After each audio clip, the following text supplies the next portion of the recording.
देखिए, आज हम लोग ग्रुप डी का कटअप के एनालिसिस करेंगे। जो 2018 का कटअप भी देखेंगे और 2019 का क्या कटअप जाने वाला है वो भी देखेंगे। ठीक है। देखिए, 2018 में जो कटअप था और जो वैकेंसी था वो सेंट्रल रेलवे मुंबई का हम लोग देखेंगे। ठीक है। उस टाइम सेंट्रल रेलवे मुंबई में ही आया था फॉर्म, और उसमें वेस्टर्न रेलवे उस टाइम दिया नहीं था। लेकिन इस बार वेस्टर्न रेलवे और सेंट्रल रेलवे दोनों दिया हुआ है। तो देखिए, सेंट्रल रेलवे में अगले बार जो वैकेंसी था वो था 4,625 था, और इसमें फॉर्म फिल हुआ था 6 लाख के लगभग लगभग फॉर्म्स फिल हुआ था। अगर इसके हिसाब से हम देखें तो पर सीट कंपटीशन है 354। ठीक है। लेकिन उसका अटेंडेंस जो हुआ था लगभग लगभग 60% के करीब अटेंडेंस हुआ था, जो 207 के करीब आता है पर सीट कंपटीशन। ठीक है। तो उसमें देखिए, जब पीईटी हुआ था उसके बाद डीबी हुआ था, दोनों में कितना अंतर आया था। यूआर, ओबीसी, एससी, एसटी, चारों कैटेगरी का हम लोग देखेंगे। तो जब पीईटी हुआ था तो यूआर में 67.96 आया था। ठीक है। और इसका देखिए, ओबीसी का आया था 63.08, एससी का 58.83 और एसटी का 52.58। लेकिन जैसे फिजिकल इफ़िशेंसी टेस्ट हो गया, उसके बाद जब डॉक्यूमेंट वेरिफिकेशन के लिए बुलाया गया था तो देखिए कितना का अंतर आ गया। डायरेक्ट 67.96 से कितना पहुंच गया, 71.28। ठीक है। तो देखिए इसका डिफरेंस कितना आया, 3.32 लगभग लगभग। ठीक है। ओबीसी का देखिए 63.08 से 69.11 आ गया। पीईटी में आया था 63.08 और डीवी में आ गया कटअप देखिए 69.11। उसी तरह एससी का अगर देखें तो एससी का पीईटी के लिए था 58.83 और डीवी के लिए था 63.07। वही एसटी का देखें तो 52.58 से 58.54। देखिए एससी में 4.24 का अंतर आ गया। उसी तरह एसटी के लिए देखिए 5.96 का अंतर आ गया। देखिए, आप समझ सकते हैं कि खाली कटअप अगर हम लोग को पीईटी क्वालिफाई करने के लिए लाना है तो वो आपका जॉब के लिए मुश्किल है। देखिए कितना का अंतर आ जा रहा है।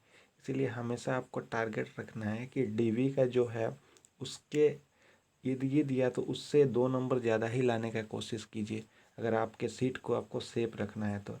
उसी तरह अगर हम लोग 2019 का एनालिसिस करें तो देखिए 2019 में जो कटअप रहने वाला है वो हम लोग अनुमानित कर सकते हैं। कोई भी ऐसा नहीं है कि जो एग्जैक्ट डाटा आएगा वो बता पाएगा। ठीक है। क्योंकि ये सब फ्यूचर का बात होता है। देखिए, सेंट्रल रेलवे है और एक वेस्टर्न रेलवे है।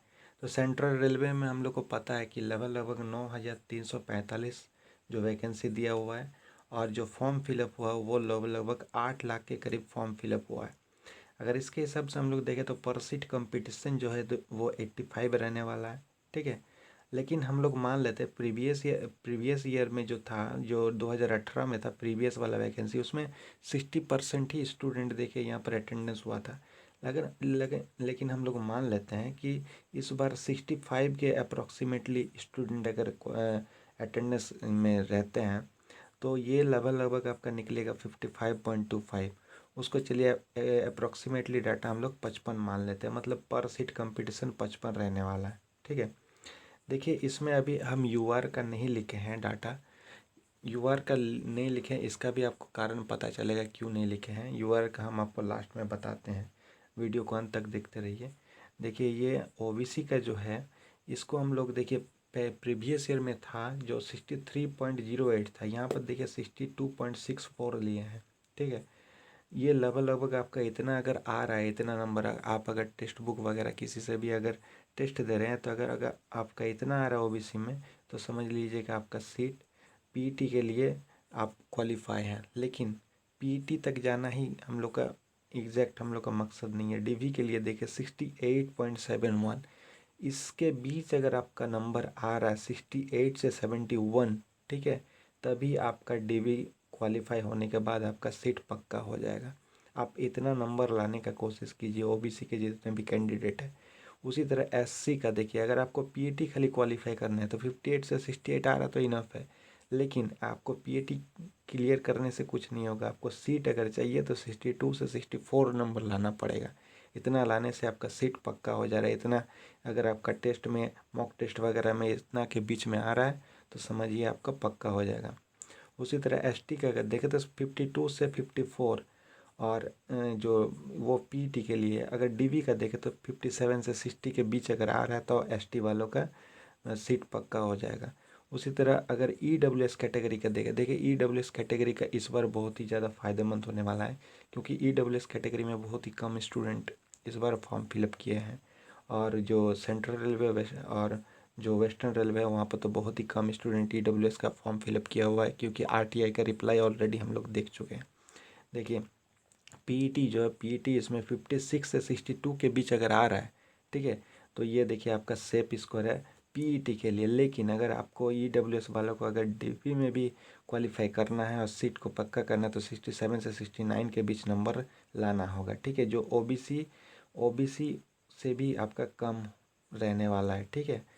और देखिए ये तो हो गया हम लोग का सेंट्रल रेलवे, ठीक। अभी यूआर का बात नहीं करेंगे, यूआर का बात हम लोग दोनों का वेस्टर्न रेलवे और सेंट्रल रेलवे दोनों के कंप्लीट होने के बाद ही करेंगे। यूआर का देखिएगा बहुत एक ऐसा एनालिसिस आपको बताने वाला है कि आपको चक्कर में ला देगा। यूआर वालों को बहुत ही सावधान रहना पड़ेगा इस बार, क्यों हम बता रहे हैं। उसके बाद देखिए यहाँ पर देखिए वेस्टर्न रेलवे का जो हम जानते हैं कि फॉर्म कितना है इस बार 10,734 है, लेकिन फॉर्म फील्ड कितना हुआ, 9 लाख के करीब फॉर्म फील्ड हुआ है। पर सीट कंपटीशन अगर देखें तो ये 84 के अप्रॉक्सीमेटली आ रहा है। लेकिन अगर अटेंडेंस इसका हम लोग निकालें 65%, इसका 65% अगर करें, ठीक है, अगर 65% हम लोग निकाल देते हैं इसका, तो हमारा कितना लगभग आ रहा है 54 के अप्रॉक्सीमेटली पर सीट कंपटीशन आ रहा है, ठीक है। उसी तरह इसका ओबीसी का अगर देखें हम तो ओबीसी में देखिए 61 से 63 के बीच आ रहा था पीटी के लिए क्वालिफाई है। लेकिन अगर आपको डीबी मेडिकल वगैरह सब क्लियर करना है, सीट को पक्का करना है, तो 67 से 70 के बीच लाना पड़ेगा, तभी ओबीसी वालों को पक्का हो जाएगा सीट। उसी तरह एससी वालों को देखिए 57 से 59 आ रहा तो पीटी क्लियर हो जाएगा। लेकिन अगर डीबी में भी जाना है आपको तो 61 से 63 आपको लाना पड़ेगा, इसके बीच में आपको लाना पड़ेगा, ठीक है। अगर एसटी वालों का देखिए 51 से 53 के बीच आ रहा है तो पीईटी आपका सेफ है। लेकिन आपको डीबी में जाना है तो 56 से 59 लाना पड़ेगा। और ईडब्ल्यूएस का बात करें तो ईडब्ल्यूएस 56 से 62 के बीच अगर आपको आ रहा है तो आप पीईटी के लिए क्वालिफाई है। लेकिन आपको डीबी में भी अगर जाना है ईडब्ल्यूएस वालों को तो 67 से 69 के बीच आपको नंबर लाना है, ठीक है। ये रहा हमारा वेस्टर्न रेलवे और सेंट्रल रेलवे। अब देखिए जनरल कैटेगरी जो यूआर में आते हैं उसका हम बता रहे हैं। देखिए अगर मान लीजिए हम अभी रफली मानते हैं, एक जस्ट कंडीशन लेते हैं, अगर 100 टोटल सीट है, ठीक है, उसमें देखिए ओबीसी के लिए कुछ रिजर्व होगा, ओबीसी के लिए कुछ रिजर्व होगा, एससी के लिए रिजर्व होगा, एसटी के लिए रिजर्व होगा। उसके बाद अब न्यू आ गया है ईडब्ल्यूएस, ठीक है। ये तो है, ये तीनों पहले ऑलरेडी इसका लेते थे। अगर मान लीजिए इसका 27%, इसका मान लीजिए अगर 30 रफली मान लेते 25%, ये मान लेते 10%, ये भी मान लेते 10%, तो कितना 25 10 35 45, ठीक है। और ये देखिए फिर से इसको भी 10% मिल गया तो 55। पहले अगर क्या था, पहले 100 का जो था वो 35% आपका रिजर्व होता था, 100 में से 35 सीट रिजर्व होता था। अब क्या होगा कि 100 में से आपका 35 बोल रहे हैं, 45 सीट रिजर्व होता था। लेकिन अब क्या हो रहा है देखिए, 100 में से ईडब्ल्यूएस के आ जाने के बाद 55 सीट रिजर्व हो जा रहा है।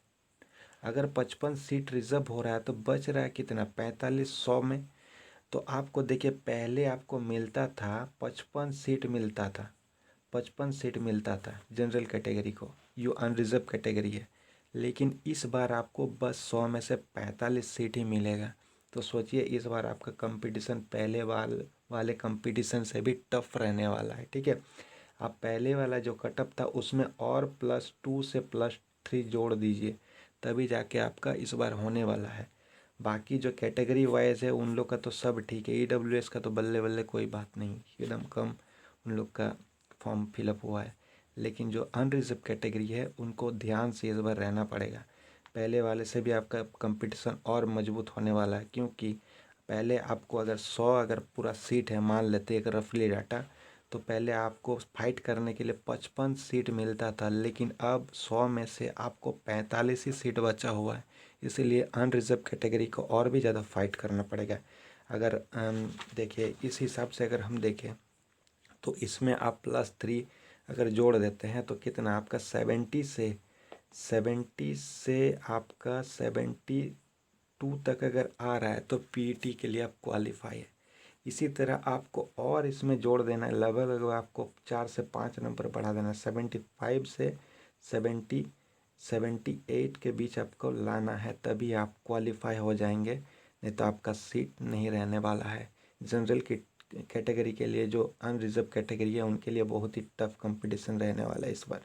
उसी तरह हम वेस्टर्न रेलवे का देखें तो देखिए वेस्टर्न रेलवे में आपको थोड़ा राहत मिल सकता है। इसमें आपको 68 से 71 के बीच अगर आ रहा है तो आपको राहत भरी, मतलब पीटी के लिए आपको क्वालिफाई हो जाएगा। लेकिन डीवी के लिए अगर क्वालिफाई होना है तो आपको लगभग इसमें भी 74 से 76 नंबर के बीच लाना होगा, तभी जाके आपका क्वालिफाई हो जाएगा।